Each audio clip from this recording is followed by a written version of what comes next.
안녕하세요. 이번 강의는 이제 비례대표제에 대해서 할게요. 비례대표제는 여러분이 매체에서 언론 매체에서 많이 들어봤을 거예요. 근데 비례대표제가 이제 어떻게 작동하고 또 비례대표제 내에서도 얼마나 다양한 비례대표제가 있는지는 아직 모를 거예요. 그래서 되게 이제 한국에서는 뭐 비례대표제, 그럼 독일식 비례대표제에서 연동형 비례대표제를 얘기하는데 그런 연동형 비례대표제를 채택한 국가는 매우 소수의 국가예요. 일반적으로는 그런 연동형 비례대표제, 이제 혼합형 비례대표제라고 부르는데 그런 혼합형 비례대표제보다 그냥 단순 비례대표제가 더 일반적이고 더 많은 국가에서 사용하고 있어요. 그래서 이 시간에는 그 단순 비례대표제에 대해서 강의를 할게요.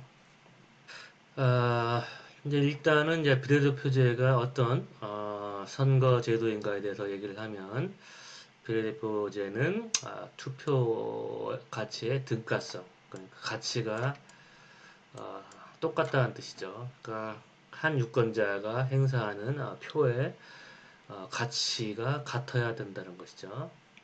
이 말이 의미하는 바는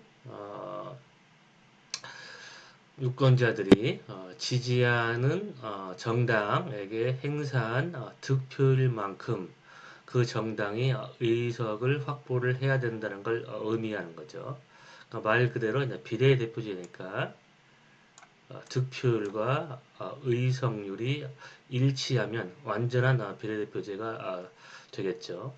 단순 다수의 같은 경우에는 군소정당에게 행사한 표는 4표가 되기 때문에 군소정당의 경우는 뭐 예를 들어서 뭐 10%를 득표해도 의석은 뭐 하나도 차지하지 못하게 되면 득표율과 의석률 간의 괴리가 발생하죠. 그러니까 표의 등가성이 보장되지가 않죠. 근데 비례대표제는 이제 표의 등가성을 보장하기 위한 제도다. 즉 유권자들이 지지하는 만큼의 그런 의석을 확보해서 유권자들의 지지의 규모만큼의 입법적인 영향력을 행사해야 된다라는 게 이제 비례대표제의 목적이라고 얘기할 수 있겠죠. 그러니까 소수파 또는 소수 정당에게도 그 소수 정당이 얻은 득표만큼 득표에 비례해서 의석을 배분해야 된다. 그래서 이 소수 정당 또는 소수 정당을 지지하는 집단을 대표하는 것을 보장해야 된다는 것이죠. 또 사표가 되는 걸 방지해야 된다. 표를 사장시키지 말고 또 이양시켜서 여러분 표의 이양에 대해서 선택투표제에서 이미 배웠죠. 그래서 이거는 이제 나중에 배울 STB 시스템에 이제 해당되는 거예요. STB 시스템, Single Transferable Voting 시스템은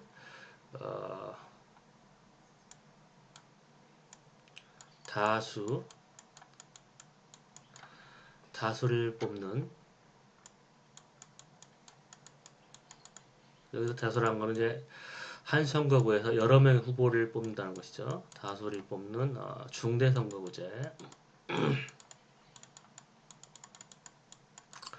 구제에서 사용하는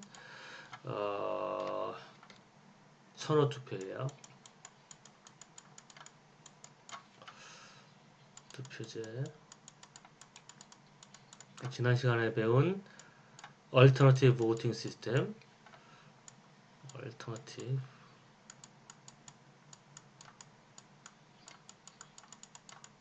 선택투표제라고도 얘기했었죠.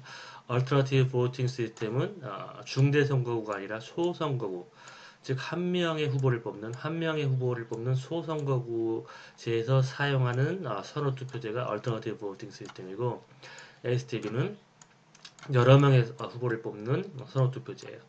이와 같은 선거제도에서 이양시키는 방법이에요. 그러니까 2번은 STB에 해당되는 말이에요. 그리고 뭐 완전하게 이제 비례대표적으로 득표율이 의석률로 전환되면 자동으로 사표가 방지되는 거죠. 근데 이제 이런 완전한 비례대표제는 존재하기가 어렵죠. 왜냐하면 대부분의 국가에서는 비례대표제를 채택을 해도 군소정당들이 난립하는 것을 방지하기 위해서 어떤 진입장벽을 설치를 하죠. 또는 봉쇄조항이라고도 하죠. 또는 봉쇄조항. 그러니까 이건 뭐냐면 이제 법적으로 한 정당이 의석을 확보하기 위해서 얻어야 되는 최소 득표율을 얘기하는 거죠. 한국의 경우는 비례대표 의석을 얻기 위해서 최소한 3%의 득표를 해야지 의석을 확보할 수 있죠. 독일은 5%, 그리고 헝가리는 뭐 7% 이런 식으로 이 이유는 비례대표성이 조금 훼손되더라도 군소 정당들이 너무나 난립하면 정당 체제가 불안정하니까, 그리고 어떤 극우 정당 한 2%의 지지를 받는 그런 극우 정당 또는 뭐 반국가 정당 그냥 그런 극우 세력들 또는 급진 세력들이 의석을 확보하는 걸 또 방지하기 위해서 이처럼 법적인 진입 장벽을 설치해 놓기 때문에 이럴 경우에 3% 또는 5%를 넘지 못한 정당들의 표는 다 사표가 되는 것이죠. 그래서 완전한 그런 비례대표제는 존재하지 않는다. 현실 세계에서 이론적으로는 존재하지만, 그리고 또 비례대표제 선거제도의 목적은 조금 전에 얘기했듯이 득표수와 의석수가 비례관계를 유지하기 위해서다. 그리고 유권자의 의사를 존중하는 여론의 복합성을 반영하기 위해서다. 그러니까 사회가 갈수록 문화적으로 뭐 그다음에 인종적으로 다변화되고 그렇기 때문에 그런 다변화되는 그런 여론의 복잡성을 반영하는 그런 제도라고 볼 수 있겠죠. 그러니까 뭐 5%, 10%뭐 그 정도의 득표를 해도 의석을 얻을 수가 있으니까 5%나 아니면 10% 정도의 뭐 지지를 얻을 수 있는 어, 그런 정당 이 입법 결과에 영향을 미칠 수 있겠죠. 그리고 그런 군소 정당들을 지지하는 여론들도 입법 결과를 통해서 반영될 수가 있겠죠. 뭐 최근에 이제 어떤 생각을 했냐면 단순 다수제와 비례대표제를 좀 알기 쉽게 어떤 정책적인 효과가 초래되는 걸 알기 쉽게 설명하기 위해서 한번 음식으로 한번 생각을 해봤어요. 그러니까 단순 다수제는 그러니까 음식을 파는 이제 식당으로 이제 비유를 하면 단순 다수제는 한 국가에서 이제 가장 보편적인 그런 음식의 맛을 가지고 경쟁하는 그런 시스템이라고 생각할 수 있을 것 같아요. 예를 들어 단순 다수제에서는 이제 양당제가 창출되고 이 두 정당이 주로 가장 현저한 디멘션에서 가장 중요한 디멘션에서 이제 서로 경쟁을 하죠. 그러니까 주로 이제 서구 국가에서는 국가의 시장 개입, 보수는 국가의 시장 개입을 반대하는 입장이고, 이제 진보 또는 국가의 시장 개입을 옹호하는 입장이죠.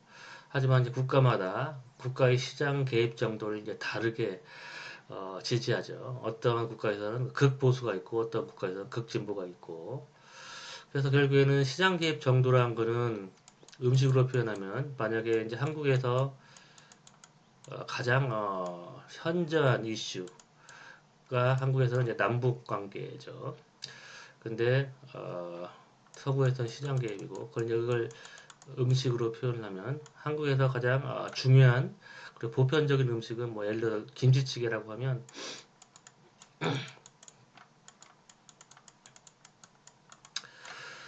이 두 정당은 이제 김치찌개를 이제 판매하는, 그러니까 가장 현저한 이슈 또는 가장 보편적인 그런 음식, 파는 두 식당이 김치찌개의 맛을 가지고 서로 경쟁하는 그런 시스템을 만든다고 얘기할 수 있겠죠.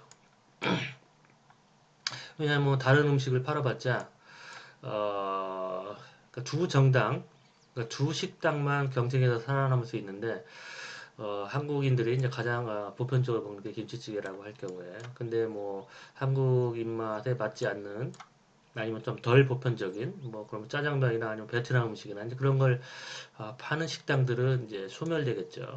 일단 두 정당만 살아남을 수 있으니까요. 단순 다수제에서는. 그래서 결국에는 이제 한국인들이 모두 좋아하는 이제 한식을 파는 그런 음식점에서 그 맛의 차이를 두고 이제 경쟁하는 시스템이 단순 다수제라고 볼 수 있는데 이제 비례대표제에서는 여러 군소 정당들이 의석을 얻을 수 있으니까 뭐 김치찌개 한식만 파는 음식점뿐 아니라 뭐 양식도 팔고 뭐 중식도 팔고 베트남 음식도 여러 가지 물론 그 음식에 따른 시장 규모는 다르지만 그러니까 모든 한국민들을 다 끌어들일 정도의 보편적인 음식을 팔 필요는 없는 것이죠.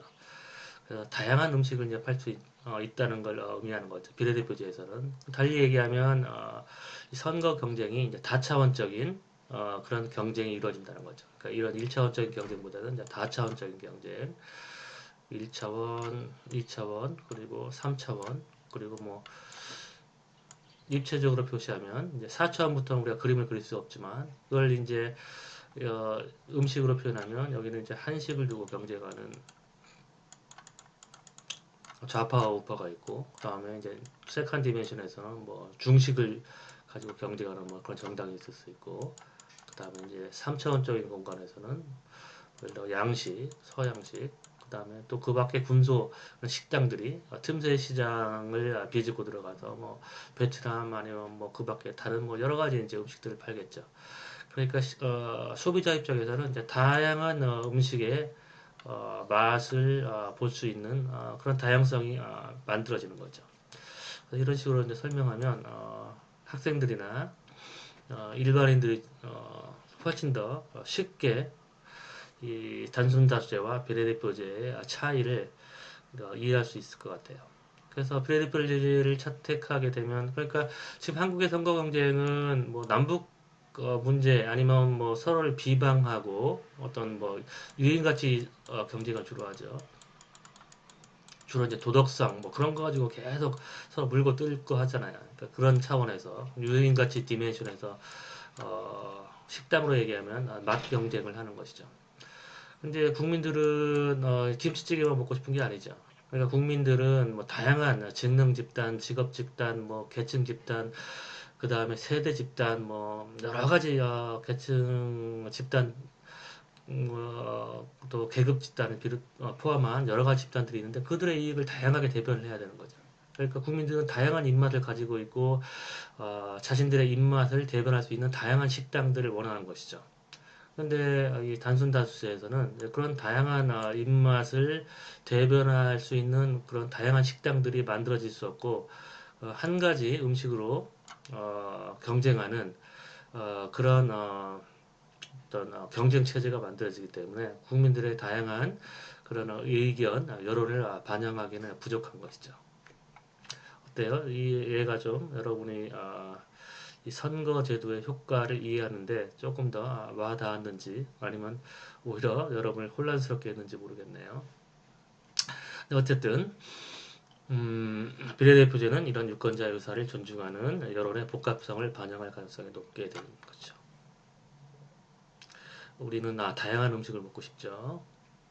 우리가 강요된 선택을 하기 싫죠. 지금은 우리가 원치 않는 그러니까 이런 서로 실체 없는 그런 유행 가치 가지고 서로를 비방하고 뭐 자신들이 능력이 있다고 그런 경쟁, 식상한 경쟁에서 더 이상 우리는 그런 경쟁을 보고 싶지 않은 것이죠. 그래서 이제 우리가 이런 다양한 그런 맛을 제공하는 그런 식당 경쟁 체제를 어떻게 하면 우리가 만들 수 있을까? 이제 그 부분은 이 수업의 뒷부분에서 강의를 할 거예요. 그렇다면 이제 비례대표제는 어떤 식으로 의석을 배분하느냐? 그러니까 최대 잉여법과 어, 최대 평균법이 있는데 최대 잉여법은 영어로 얘기하면 largest remainder system, largest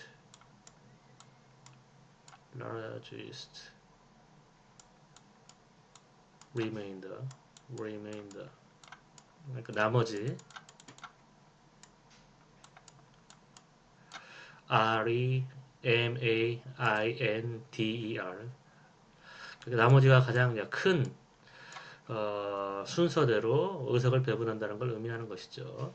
최대 잉여법에는 이제 hair, through, 그 다음에 imperially quarter system이 있는데 이거는 이제 학자들, 수학자 또는 통계학자들의 이제 이름을 딴 거예요. hair나 through는. 그 다음에 이제 최고 평균법은 highest average system 영어로 최고 평균법은 highest, high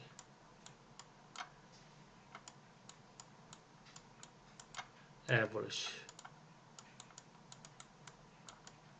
system. 이제 average라는 거는 이제 몫이라고 보면 돼요. 몫. 이렇게 예를 들어서 뭐 7 나누기 5를 하면 5일은 5 2가 있고 그 다음에 여기다가 0을 붙여서 5, 4, 20 이렇게 되죠. 여기서 몫은 1. 여기서 얘기하는 average라는 거는 이 정수 부분 이걸 average라고 얘기하는 거예요. 그래서 최고 평균법은 동트, 세인트 레이그 또는 상라게라고 부르죠. 상라게. 영어식으로는 세인트 레이그 시스템. 동트. 영어로는 드 한트 시스템이라고 하고 원어 발음은 동트 시스템 상라게. 그다음 마리파이스 상라게 시스템. 이 시스템들이 무엇인지 그리고 왜 이 시스템을 만들었고 어떤 차이가 있는지에 대해서 설명을 할게요. 먼저 어떤 식으로 의석 배분을 하는가를 이제 먼저 살펴보기 전에 이와 같은 두 가지 의석 배분 방식을 이용해서 그 전에 먼저 지금까지 해왔던 대로 비례대표제의 장단점을 먼저 살펴보고 이 두 가지 방식에 대해 설명을 할게요. 장점은 무엇이냐? create few wasted votes. 그러니까 사표를 거의 발생시키지 않는다. 이제 그런 뜻이죠. 이미 이제 이 부분은 설명을 했으니까 더 설명할 필요는 없고. 그 다음에 두 번째 장점은 facilitate minority parties access to representation. 그러니까 군소정당이 의회에 진입하는 것을 촉진한다. 그런 뜻이죠. 뭐 이것도 뭐 설명할 필요가 없는 내용이죠. 뭐 5% 아니면 뭐 7%, 10%이 정도의 득표를 가진 정당도 그러니까 즉 법적인 진입 장벽, 봉쇄 조항을 만족시킬 수 있을 정도의 득표를 하면 의회에서 의석을 얻을 수 있다. 그냥 그런 얘기죠. 그다음에 세 번째 장점은 make power sharing more visible. 그러니까 권력 분산 또는 뭐 권력 분점을 더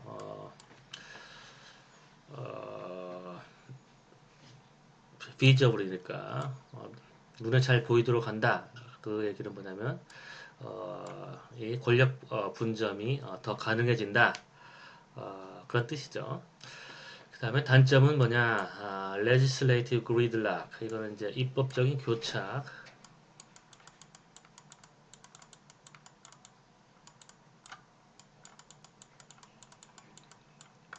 왜냐면 사공이 많아질수록 배는 산으로 간다고 하죠.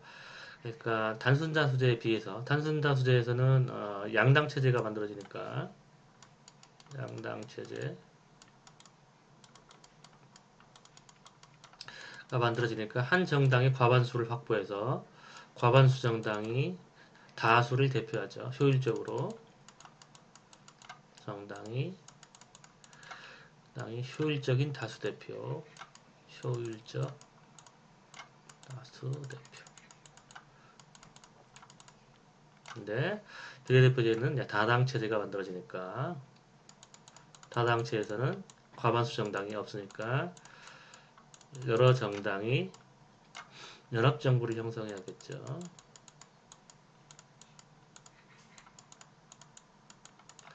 물론 이제 소수 정부를 형성할 수도 있죠. 연합정부는 이제 여러 정당이 같이 정부를 만들어서 그 정부에 참가한 정당들의 의석이 과반수를 넘는 거죠. 그러니까 다수 연합정부라고도 하죠. 다수.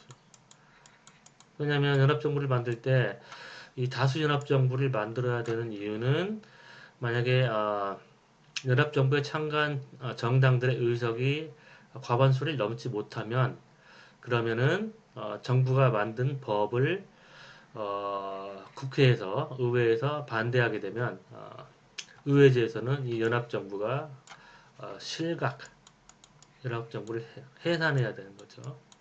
그렇기 때문에 안전하게 연합정부를 형성할 거면 여러 정당들이 모여서 과반수 의석을 넘을 정도의 의석을 확보해야지 의회에서 야당들의 반대를 극복할 수 있겠죠. 근데 뭐 항상 이런 것도 아니고 이제 근데 연합정부에 참가하는 거를 정당들이 원치 않을 때도 있죠.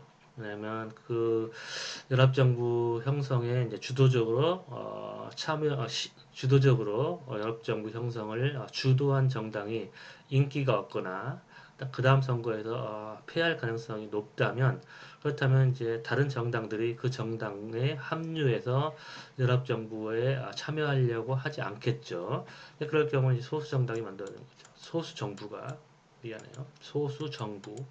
소수 정부라는 거는 뭐냐면 예를 들어 소수 단독 정부의 경우 소수 단독 정부는 이제 한 정당이 정부를 형성하는데 그 한 정당이 의회에서 과반수를 확보하지 못한 정부가 바로 단독 소수 정부죠.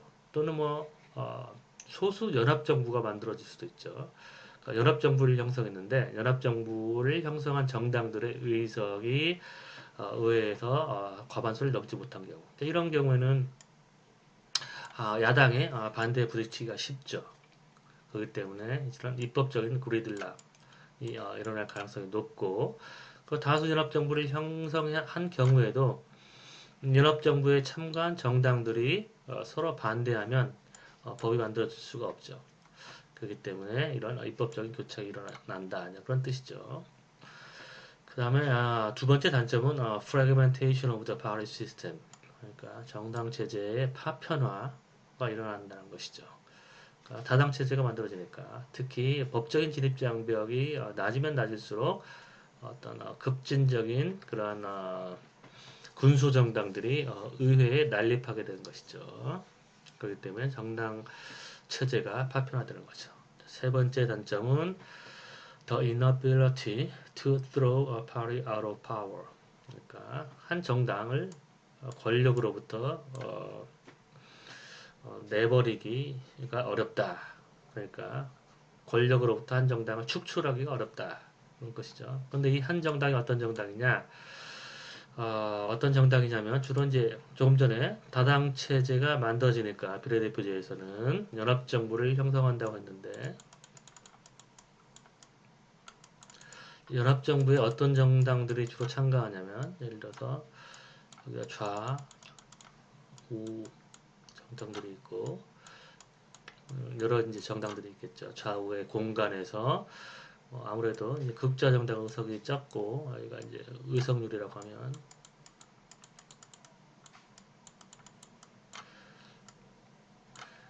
극우 정당도 의석이 별로 없고 그다음에 뭐 예를 들어서 뭐 민주당처럼 중 온건 진보 정당이 하나 있을 테고 또 뭐 온건 보수 정당이 있고 그 다음에 또 중도 정당이 이렇게 있겠죠. 중도 정당이 의석을 더 많이 차지할 수도 있고, 큰 정당일 수도 있고. 근데 어쨌든, 뭐 다양한 정당들이 이제 연합정부를 형성할 때 주로 이 중도 정당, 또는 더 정확하게 얘기하면 중위 정당. 중위 정당은 이제 중간에 위치했다라는 건데, 구체적으로 얘기하면, 의원들을 좌우에 이렇게 배열했을 때, 이념적으로 좌우에 배열했을 때 가장 중간에 위치한 의원, 중위 의원이죠. 중간에 위치한 의원을 포함한 정당이 중위 정당이죠. 이 중위 정당을 연합정부에 포함시킬 가능성이 높아요. 예를 들어서 극자 정당이 10% 의석을 차지했고 이 정당이 뭐 30%, 중위 정당이 뭐 15%의 의석을 차지했다. 그러면 이 세 정당이 연합정부를 형성하게 되면 10%, 30%, 15%에서 55%의 의석을 확보해서 과반수 연합정부를 형성하겠죠. 그리고 또는 또 다른 상황을 한번 생각해 보면 저희가 10% 극자 정당이 그 다음에 조금 온건 진보 정당이 한 45%까지 의석을 확보했다고 하고 그 다음에 중간 정당이 한 10% 의석을 차지했다고 해봐요. 그러면 만약에 이 온건 진보 정당이 연합정부를 형성할 때 과반수를 넘으면 되니까 이 좌파 정당하고 연합정부를 형성하게 되고 그러면 55%가 되겠죠. 또는 이 중도 정당, 중위 정당하고 연합정부를 형성해도 45% 더하기 10%니까 55%가 되겠죠. 그러면 이 온건 진보 정당이 좌파 정당하고 연합정부를 형성할까 아니면 중도 정당하고 연합정부를 형성할까를 생각해 보면 이럴 가능성이 높아요. 이제 한국의 경우에는 여기가 정의당이고 여기가 이제 민주당이고 여기에 뭐 국민의당이 있다면 뭐 한국의 경우는 약간 예외가 될 수도 있고 안철수 씨가 민주당하고 그렇게 사이가 안 좋으니까 그러니까 어떤 이념적인 거리도 생각을 해야 되고 그리고 또 한국은 대통령제니까 근데 이제 의회제에서는 중도 정당이 주로 연합정부에 포함되는 이유가 뭐냐면 이 중도 정당이 있어야지 지지를 얻어야지 법을 통과시킬 수가 있어요. 그러니까 중도 정당이 중위 정당이 반대하는 법안은 통과될 수가 없어요. 예를 들어서 이 상황에서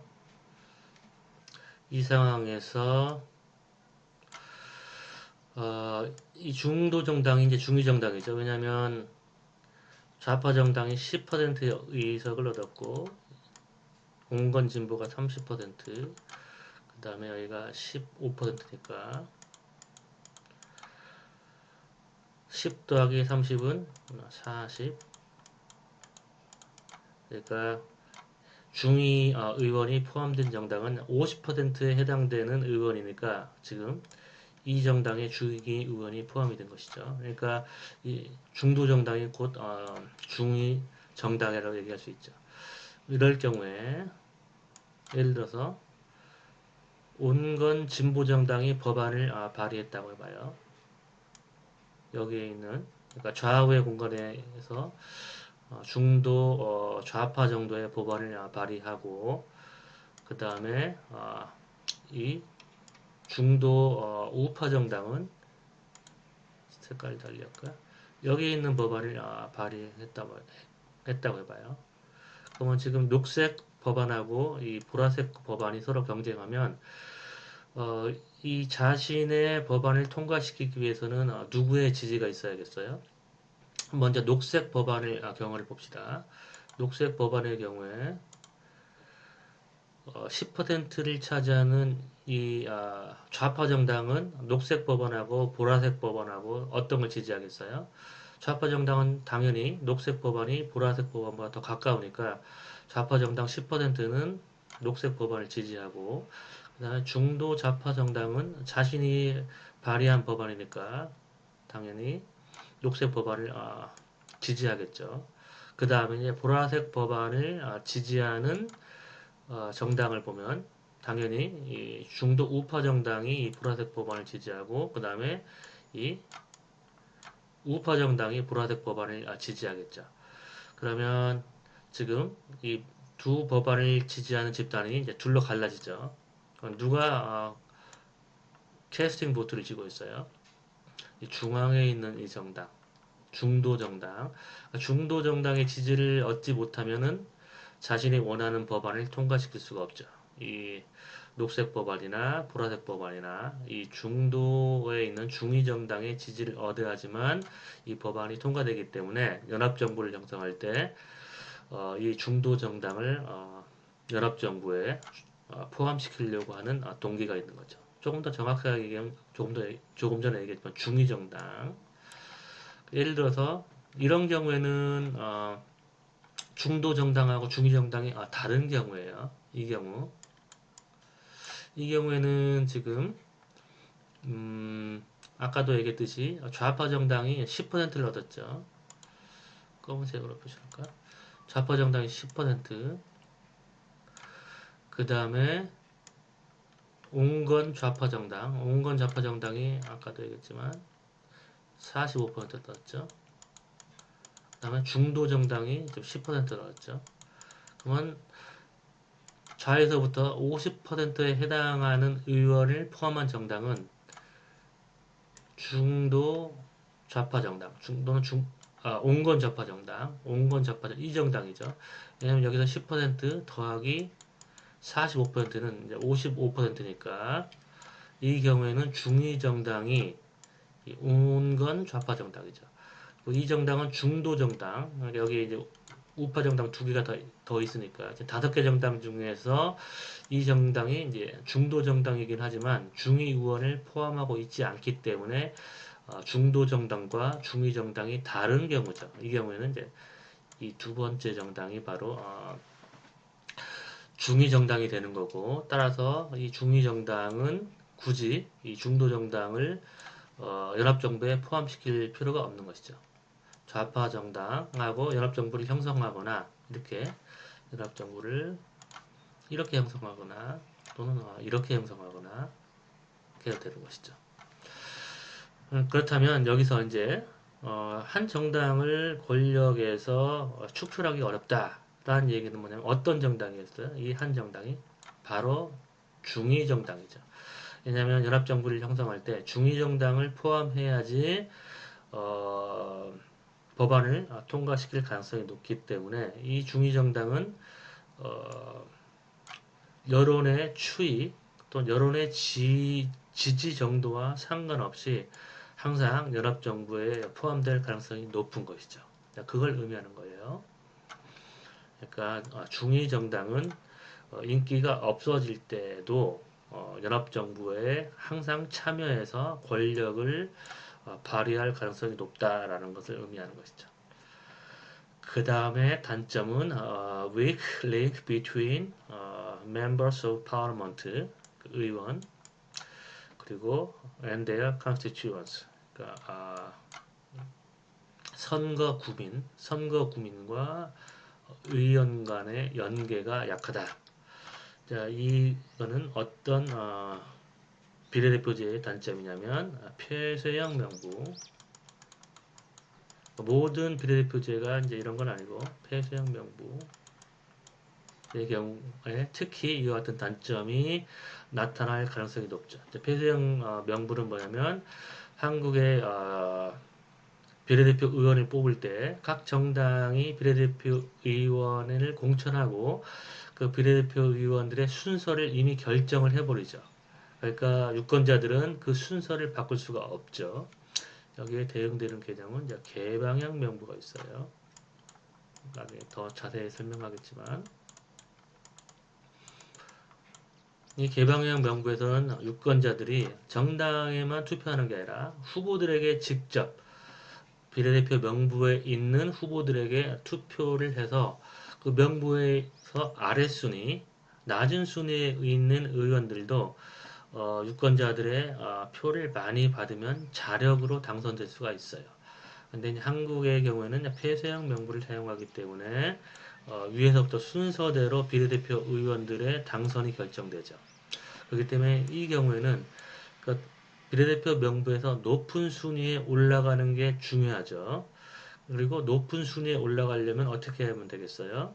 유권자에게 충성하는 것보다 정당 지도부에 충성하면 공천을 하고 그리고 비례대표 명부의 순위를 결정하는 정당 지도부 에 따라서 순위가 결정되기 때문에 굳이 선거 구민 또는 지역 구민에게 충성할 동기가 없어지는 거죠.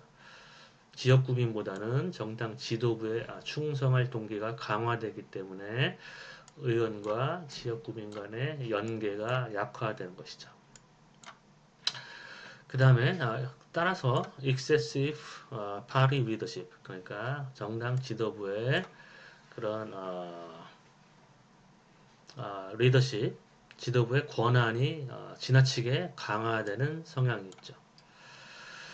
그래서 뭐 최근에 어떤 한국의 이제 단순 다수제 중심의 선거제도 그런 문제점이 제기되면서 그러니까 지나치게 불비례대표적인 의석 배분이 일어나고 그다음에 군소정당이 의회에 진입하기 어렵기 때문에 연동형 비례대표제를 채택해서 비례대표제를 채택하자라고 이제 군소정당을 지지하는 사회단체나 아니면 정의당 같은 그 군소정당들이 이제 그런 어, 비례대표의 필요성을 강조하는데 비례대표제가 항상 좋은 것만은 아니에요. 이런 여러 가지 단점도 가지고 있어요. 그렇기 때문에 모든 정치 제도는 이상적인 정치 제도는 없어요. 항상 장점과 단점을 동시에 가지고 있고 따라서 이 무게, 장점의 무게와 단점의 무게를 비교해서 한국에서는 어떤 선거제도를 도입했을 때 한국에 더 적합한 선거제도가 무엇인지 달리 얘기하면 어떤 선거제도를 채택했을 때 장점의 무게가 단점의 무게를 상쇄하고도 남을 정도로 더 나은 것인지 그런 판단을 해야 되는 것이죠. 나는 이제 개인적으로 이런 단점에도 불구하고 한국에서는 지나치게 지금 양당 체제에서 두 정당이 김치찌개 맞대결만 하기 때문에 그것도 이제 그 맞대결이라는 것도 하는 것도 정말로